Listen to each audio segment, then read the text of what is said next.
Hello everybody, it's Geordie from Geordie's Cards. Thank you so much for joining me today. I have a very special little platform pop-up card that I am creating today because my wonderful friend Kate from Kate Crafts gifted me this gorgeous Simon Says Stamp exclusive Lawn Fawn stamp set. It's the Sledding by for Simon Says Stamp. And she gave it to me for my birthday way back in October, and I haven't had a chance to use it. And I had to pull it out. I've had it sitting on my desk, and it's been just kind of looking at me going, colour me, use me. And I finally got around to doing it today. So thank you so much, my wonderful friend Kate. You are an absolute superstar. I love the stamp set. I feel so privileged to have it added to my Lawn Fawn collection, and obviously being an exclusive one is super special as well. So thank you so much. So I am leaving my colouring in today. I am using my Ohuhu Markers. I am showing you the colours that I use with each kind of image as I pull them out there.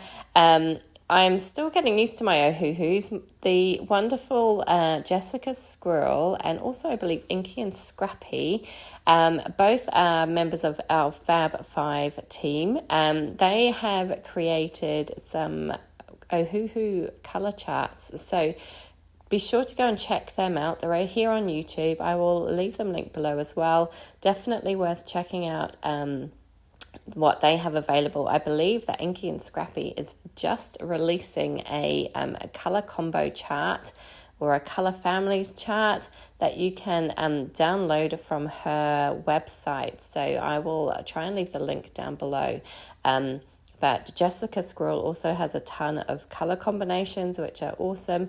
And yeah, definitely worth checking out. I am still learning with my Ohuhus. I love them.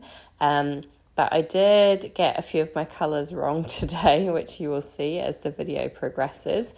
So I've just coloured my little pine trees in there. I've tried to keep them quite a nice kind of bluey green, so they have that nice kind of pine tree look. Excuse my voice if I sound a bit croaky. I have had a horrible cold for the last few days.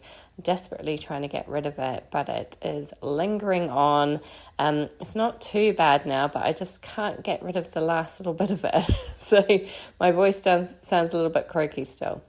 But yeah, and with my little mouse, I chose these. They're actually called like red greys, I think, RG markers. But I just thought that they were perfect for my little mouse. So cute.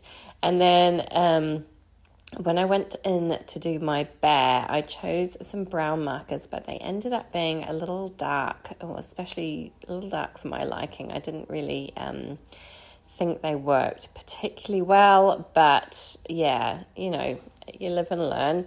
So my bear did come out rather dark in comparison to my other little critters here, and it would have been better if he was a little bit lighter. But then I was also aware that I had my little hedgehog behind him there, and I wanted my hedgehog to be a little bit lighter than my bear.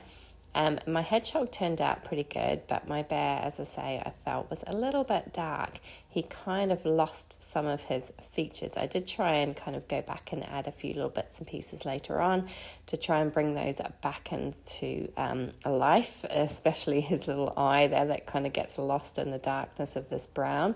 But yeah, so probably not the best colour combination, but it looks okay. It's not brilliant, but it's okay. I love this kind of, it's similar to the ash browns that you get, the E70 markers that you get in Copics, these two colour combinations here. And I really love that kind of colour for my little hedgehog here. I think he looks super cute. But then I was struggling to think of what I could use for his spines. So I used the lightest brown that I had used for my bear, which is this E310, and then I went back in with a bit of that E400, which was the darkest colour that I used on the kind of belly area of my hedgehog. But I went back in a couple of times with this E310 just to add those kind of those prickles back again. And then onto the little the sleigh here. Again, I used the same brown markers that I'd used on my bear. but it kind of makes everything get a bit lost and all kind of smooshed together. But I did go back and add in some white jelly roll details, which I think kind of helps to make it work. And then for my accessories, I decided to go with this bright pink color combination and a nice teal green color combination as well. But then I pulled out some markers. I pulled these out and I grabbed the wrong marker. So when I went to color in this bear's scarf here, I realized that I had the wrong color here. So when I pulled my markers, I didn't check very carefully and I just pulled out the wrong marker, and it was actually a little bit darker than, well, quite a lot darker than I wanted. So I found the right color that I wanted, and I kind of just tried to push that darker bit out, and it worked okay. Not perfect, but it's fine, I think. And then obviously used the right color combination for the hat, and it looked a lot better. But yeah, just be careful. Don't be like me and rush and grab the wrong one. Then I just wanted to add a touch of grey to the little kind of trims of my hats there, just to make them kind of stand out. And then added a touch of light pink to my noses and the ears of the little mouse there.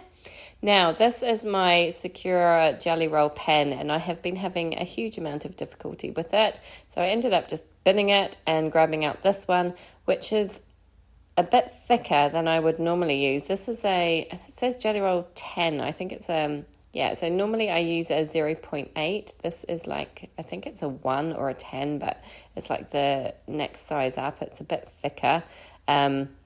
So I'm trying to be a little bit careful not to go too heavy-handed with it. I did actually, after I'd finished filming this, I did actually find another jelly roll in a 0.8, so, and it seems to work fine. So I have binned my old one and I've got a new one hopefully I can use in future videos.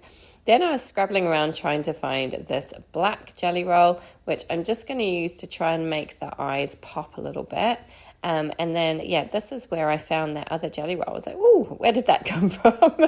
And it's working brilliantly, so I can use it just to add a few dots to the little critter's cheeks there. As I say, I just wanted to try and make those bear's features stand out again because I'd made them a little bit dark. So off camera, I went ahead and made a platform pop-up using that Favorite Flannel paper pack from Lawn Fawn. Again, this is something that's been sitting on my desk and hasn't been used yet, so I was desperate to use it for something, and I thought, perfect, I'll make a platform pop-up. I didn't show the process of making the platform pop-up on screen because I'm pretty sure you've all seen it 100 times before, and they're so easy to make. I think this might be one of my favourite Lawn Fawn interactive dies. So I am just attaching my little images down. I have the little sled and obviously 3 trees. So I have 1 larger tree and 2 smaller ones, and I was trying to figure out where to put that second smaller tree. I decided to pop it in the front there, gives a little bit more dimension. I kept things really simple today, just clean and simple. Well, not clean and simple, but you know what I mean. It didn't add too much extra detail. And I didn't add the platform pop-up add-on around the back there. I just kept it open as it is. I thought it looked kind of sweet. But then I decided, oh, hold on, it is winter. So later on, I did add a little bit of glitter, and you'll see that soon. But first of all, the sentiment. So I did cut out that little stitched rectangle that goes on the front of the platform pop-up. And I'm using the sentiment that says, have a very happy winter, And I decided to stamp that out in that Suede Shoes blue ink from Catherine Pooler. And it's a really juicy ink, so it stamps out lovely. And I'm just going to attach that, centering it down onto that very front panel there. Excuse the noise, we've got some work going on outside and there's lots of buzzing going on. I think they're trimming a tree or something like that. So there's lots of noise outside. But yeah, that is it. And then this is where I decided, hold on, I need a little bit of sparkle. So I grabbed my Stickles, and this is the Stickles Diamond, and it's kind of got a little bit of a bluey sheen to it. And I decided to add that to the trees once I got it out. I think I need a new one because it's running pretty low. I've been using it a little bit over Christmas. And then I decided to go all out and add it to the top of my little snowbanks there, which was a little bit tricky to do as it was assembled already. But I was trying to be very careful, and actually today I did manage to be very careful, and I didn't smear it or smudge it or get it everywhere. So well done me. And that is it, my little platform pop-up all complete. So once again, a thank you to my wonderful crafty friend Kate from Kate Crafts for this gorgeous stamp set. I'm sorry it took me so long to use it, but I love it. I hope you enjoyed this one. If you did, please do give it a thumbs up. Please feel free to subscribe to my channel. I'd love to see you join me again, and feel free to leave a comment. I'd love to hear from you. Thanks so much for joining me. Take care.